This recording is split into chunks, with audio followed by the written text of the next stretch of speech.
थाना सदर पुलिस की मंशियात फरोशों के खिलाफ कार्रवाई। 240 पौंड शराब बरामद, मुलजम गिरफ्तार। डिस्ट्रिक्ट पुलिस ऑफिसर टोबटेक सिंह वकार अनवर कुरैशी की खुसूसी हदायत पर कमालिया में मंशियात फरोशों के खिलाफ घेरा तंग कर दिया गया।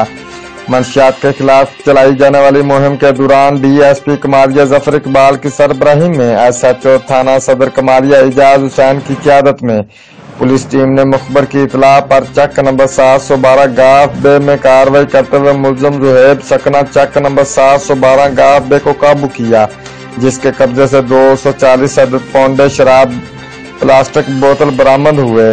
मुलजम के खिलाफ मुकदमा दर्ज करके मजीद तफ्तीश शुरू कर दी गई है। डिस्ट्रिक्ट पुलिस ऑफिसर टोबटेक सिंह ने कार्रवाई करने वाली पुलिस टीम को नकद इनाम और सर्टिफिकेट देने का ऐलान किया है। रिपोर्ट मलक मंजूर Hussain Farid, Wasir, district bureau chief, जियो एक्सप्रेस न्यूज, टोबटेक सिंह।